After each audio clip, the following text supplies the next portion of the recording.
Hello दोस्तों, कैसे हैं आप सब। मैं शकील अहमद स्वागत करता हूं आपका एकेडमिया एजुकेशन के यूट्यूब चैनल पे। आप सभी को पता है इस वक्त हम करते हैं कॉन्स्टिट्यूशनल वैक्सीन की बात। कॉन्स्टिट्यूशनल वैक्सीन एक ऐसी वैक्सीन की खुराक जिस वैक्सीन की खुराक के बाद हम क्या करते हैं, अपनी जानकारी को बेहतर पाते हैं संविधान के बारे में, है ना। तो संविधान के लिए, संविधान को जानने के लिए, उसके बारे में जागरूकता के लिए डोज 18 लेकर हाजिर हूं मैं आप सबके सामने।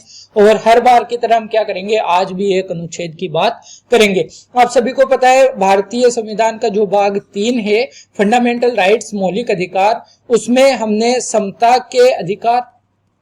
का अधिकार जो अनुच्छेद 14 से अनुच्छेद कहां तक, अनुच्छेद 14 से 18 तक। फिर हमने बात की स्वतंत्रता का अधिकार, और ये कहां से कहां तक था, ये था 19 से 22 तक। तो 22 तक हमने कंप्लीट कर लिया। आज हम बात करेंगे अनुच्छेद 23 की, और वो आता है शोषण के विरुद्ध अधिकार को लेकर। तो दो अनुच्छेद आते हैं शोषण के विरुद्ध अधिकार को लेकर। आज बात करने वाले हैं अनुच्छेद 23 की। अनुच्छेद 23 मानव के दुर्व्यापार और बलात् श्रम का प्रतिषेध करने के लिए यह अनुच्छेद लाया गया है। आइए देखते हैं ये क्या कहना चाहता है। इसकी हेडिंग पर जब आप देखेंगे, नजर लगाएंगे, तो ये कहता है मानव के दुर्व्यापार और बलात् श्रम का प्रतिषेध।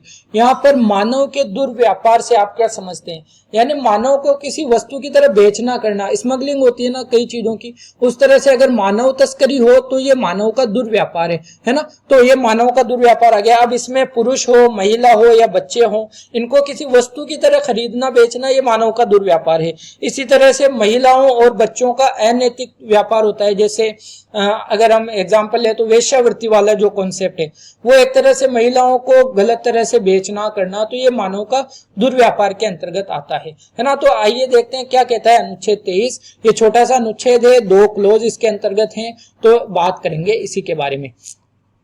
तो पहला कहता है मानव का दुर्व्यापार, आपको समझ में आ गया क्या है। और बेगार का मतलब होता है काम तो करा लिया लेकिन पैसा नहीं दिया, है ना, उसको कहते हैं बेगार, यानी बिना पारिश्रमिक के कोई काम करवा लेना। तो ये अपराध है अपने आप में। अगर किसी से आप काम करवा रहे हैं तो उसको उसका पारिश्रमिक दीजिए। तो मानव का दुर्व्यापार और बेगार तथा इसी प्रकार का अन्य बलात् श्रम का मतलब किसी से बलपूर्वक कार्य कराना, है ना, यह प्रतिषिद्ध किया जाता है। संविधान इसको क्या करता है, बिल्कुल गैर कानूनी घोषित करता है। और इस उपबंध का कोई भी उल्लंघन अपराध होगा। अगर इस उपबंध का कोई भी उल्लंघन करता है, चाहे वो राज्य हो, चाहे हमारा देश हो, या फिर कोई व्यक्ति भी हो, भारत का व्यक्ति भी कोई हो, तो भी उसको दंड मिलेगा। इसका मतलब में इस उपबंध का किसी भी तरह से उल्लंघन करना क्या होगा, विधि के अनुसार दंडनीय होगा। ये बात आपको बता दूं कि अनुच्छेद 23 के अंतर्गत जो अधिकार है मानव के दुर्व्यापार और बलाश्रम से, ये अधिकार भारत के नागरिक को तो है ही, नागरिक के साथ साथ विदेशी को भी है, यानी प्रत्येक व्यक्ति को यह अधिकार से सुरक्षा प्रदान की गई है। लेकिन क्या राज्य इस तरह का कोई प्रोविजन कर सकता है? देखिए, बाई चांस समझिए कि हमारे भारत में युद्ध छिड़ गया, खुदा ना करे कि कभी ऐसा हो, आगे पहले हम झेल चुके हैं युद्ध की मार। उससे युद्ध से क्या होता है, एक देश की तरक्की बहुत पीछे चली जाती है ना।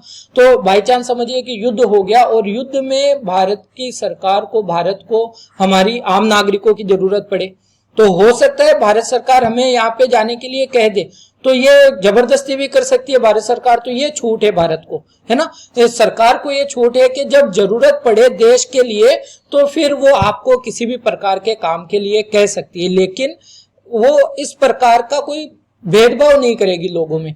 भारत के प्रत्येक नागरिक को समान व्यवहार किया जाएगा अगर भारत सरकार को ऐसी कोई जरूरत पड़ती है तो। जैसे क्लोज 2 हम पढ़ेंगे, इस अनुच्छेद की कोई बात राज्य को सार्वजनिक प्रयोजनों के लिए, यानी लोकहित के लिए, या भारत के देश की जब इज्जत की बात आ जाए और हमारी जरूरत पड़े तो के लिए अनिवार्य सेवा अधिरोपित कर सकती है। इससे वो मना नहीं किया जाएगा, निवारित नहीं करेगी। और हो सकता है भारत सरकार इसके लिए हमें पैसा भी ना दे। तो सरकार को जब ऐसी जरूरत पड़ती है तो वो हमसे ऐसा काम ले सकती है ना। तो बेसिकली देखा जाए तो ऐसी कोई जरूरत खासकर पड़ती नहीं है, लेकिन जब इमरजेंसी सिचुएशंस हो तो ऐसा ही जरूरत पड़ सकती है सरकार को। इसलिए ये क्लोज बनाया गया है कि अगर सरकार को ऐसी जरूरत पड़े तो फिर आपको कोई भी काम सरकार के द्वारा कहा हुआ करना पड़ेगा, और हो सकता है उसके लिए आपको सरकार पैसे भी ना दे, फिर भी करना पड़ेगा। तो ये बेगार के अंदर नहीं आएगा, क्योंकि देश को हमारी जरूरत है। तो जब देश को जरूरत होगी तो फिर हम पैसों का थोड़ी सोचेंगे, है ना। तो ये बात है। लेकिन सरकार क्या करेगी, ऐसी सेवा अधिरोपित करने में राज्य केवल धर्म, मूलवंश, जाति या वर्ग के आधार पर लोगों में भेदभाव नहीं करेगा, है ना। जैसे अब बॉर्डर पे जाने की बारी आ गई तो राज्य कहे कि सिर्फ एक धर्म विशेष के लोगों को भेजो, ताकि अगर ये मरे तो इनकी जनसंख्या कम हो जाए, तो ये तो भेदभाव हो गया ना। राज्य प्रत्येक नागरिक के साथ बराबर का व्यवहार करेगा। अब चाहे वो किसी भी धर्म से हो, किसी भी जाति से हो, किसी भी मूल वंश से हो, उसको अगर सरकार को जरूरत पड़ती है तो सब एक समान है और सभी के साथ समान व्यवहार राज्य करेगा। इतनी बात जरूर एग्जाम में, इसमें संविधान में कही गई है। तो एग्जाम पॉइंट ऑफ व्यू से बहुत ज्यादा इंपॉर्टेंट है और कई बार पूछा भी जाता है, तो आपको ध्यान रखना है। शोषण के विरुद्ध अधिकार के अंतर्गत संविधान के 2 अनुच्छेद आते हैं, अनुच्छेद 23 और अनुच्छेद 24। तो ये था हमारा आज का डिस्कशन। उम्मीद करता हूं आपको पसंद आया होगा। अगर अच्छा लगता है तो लाइक जरूर करें, कमेंट करें कि कैसा लगता है, कुछ सजेशंस आपके हों वो भी दें, दोस्तों में शेयर करना ना भूलें, और सब्सक्राइब भी अगर नहीं किया है चैनल को तो चैनल को सब्सक्राइब भी आप जरूर कर दें। मिलेंगे नेक्स्ट डोज में, डोज 19 में हम मिलेंगे, अनुच्छेद 24 की बात करेंगे। तब तक के लिए अपना ख्याल रखिए, और अगर बाहर जाते हैं तो एहतियात से जाइए, क्योंकि कोविड खत्म नहीं हुआ है, सिर्फ लॉकडाउन खत्म हुआ है ना। आपको बाहर जाने की इजाजत दी गई है, लेकिन अपना ख्याल आप जरूर रखिए, पढ़ते रहिए और खुश रहिए। मैं शकील अहमद अब यहीं पे अपने शब्दों को विराम दूंगा। तब तक के लिए thank you very much, take care.